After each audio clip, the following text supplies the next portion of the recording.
Hi friends, आप सभी कैसे हो। आशा करता हूं कि आप सभी अच्छे होंगे। आपका हमारे चैनल वीके जाटोल क्लासेस में स्वागत है। आज के इस वीडियो में हम 23 अप्रैल 2026 के मुख्य करंट अफेयर्स और उसके एक्सप्लेन के बारे में चर्चा करेंगे। प्रश्न नंबर 1, हाल ही में किस देश ने आधिकारिक तौर पर 2028 में होने वाले कॉप 33 संयुक्त राष्ट्र जलवायु सम्मेलन की मेजबानी के लिए अपनी दावेदारी वापस ले ली है? ए भारत, बी चीन, सी ब्राजील, डी दक्षिण अफ्रीका। दोस्तों, आपका सही answer option number A Bharat होगा। बड़ी घोषणा। भारत ने आधिकारिक तौर पर साल 2028 में होने वाले संयुक्त राष्ट्र जलवायु सम्मेलन कॉप 33 की मेजबानी के लिए अपनी दावेदारी वापस ले ली है। पृष्ठभूमि, प्रधानमंत्री नरेंद्र मोदी ने 2023 में दुबई कॉप 28 के दौरान भारत में इस समिट को आयोजित करने का प्रस्ताव रखा था, जिसे ब्रिक्स देशों का भी समर्थन मिला था। सरकार का तर्क, विदेश मंत्रालय ने कहा कि कई कारकों फैक्टर्स पर विचार करने के बाद ये निर्णय लिया गया है। हालांकि दावेदारी वापस लेने का कोई विशिष्ट कारण स्पष्ट नहीं किया गया है। प्रतिबद्धता, सरकार ने दोहराया है कि मेजबानी न करने के बावजूद भारत जलवायु लक्ष्यों और अंतर्राष्ट्रीय सहयोग के प्रति पूरी तरह प्रतिबद्ध रहेगा। विशेषज्ञों की राय, जानकारों का मानना है कि इस फैसले से वैश्विक जलवायु नीति में भारत के प्रभाव पर असर पड़ सकता है, क्योंकि भारत खुद को ग्लोबल साउथ की आवाज के रूप में पेश करता रहा है। प्रश्न नंबर 2, भारत ने किस वर्ष तक 100 गीगावाट परमाणु ऊर्जा क्षमता स्थापित करने की योजना बनाई है? ए 2030, बी 2035, सी 2040, डी 2047। दोस्तों, आपका सही आंसर ऑप्शन नंबर डी 2047 होगा। बड़ा लक्ष्य, भारत ने अपने विकसित भारत एट 2047 विजन के तहत परमाणु ऊर्जा क्षमता को मौजूदा 8 गीगावाट से बढ़ाकर 100 गीगावाट करने का लक्ष्य रखा है। ऊर्जा सुरक्षा और नेट जीरो, ये कदम 2070 तक नेट जीरो उत्सर्जन हासिल करने और कोयले पर निर्भरता कम करने के लिए उठाया जा रहा है। परमाणु ऊर्जा 24 घंटे स्वच्छ बिजली का एक विश्वसनीय स्रोत है। निवेश और तकनीक, इस लक्ष्य को पाने के लिए सरकार निजी क्षेत्र के साथ भागीदारी और विदेशी निवेश को बढ़ावा देने पर विचार कर रही है। साथ ही पारंपरिक बड़े रिएक्टरों के साथ साथ SMR स्मॉल मॉड्यूलर रिएक्टर्स जैसी नई तकनीक पर जोर दिया जाएगा। आत्मनिर्भरता, वर्तमान में कई परमाणु रिएक्टर जैसे काकरापार और राजस्थान में निर्माणाधीन है। भारत अपने स्वदेशी 700 मेगावाट के PHWR रिएक्टरों के निर्माण में तेजी ला रहा है।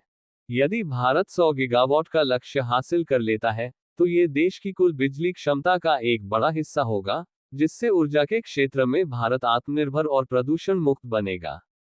प्रश्न नंबर 3, स्पेसएक्स रोसालिंड फ्रैंकलिन रोवर को मंगल ग्रह पर किस वर्ष लॉन्च करेगा? ए 2026, बी 2027, सी 2028, डी 2030। दोस्तों, आपका सही आंसर ऑप्शन नंबर सी 2028 होगा। एलन मस्क की कंपनी स्पेसएक्स, यूरोपीय अंतरिक्ष एजेंसी ESA के रोजालिंड फ्रैंकलिन रोवर को मंगल ग्रह पर भेजेगी।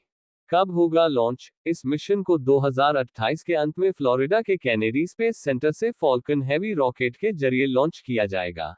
नासा का साथ, रूस यूक्रेन युद्ध के कारण इस मिशन में देरी हुई थी। पहले इसमें रूस शामिल था। अब नासा ने इसमें बड़ी भूमिका निभाई है। वह रोवर के लिए लैंडिंग सिस्टम, हीटर और अन्य महत्वपूर्ण तकनीक उपलब्ध कराएगा। मिशन का मकसद, ये रोवर मंगल की सतह पर 2 मीटर गहरा छेद ड्रिलिंग करेगा।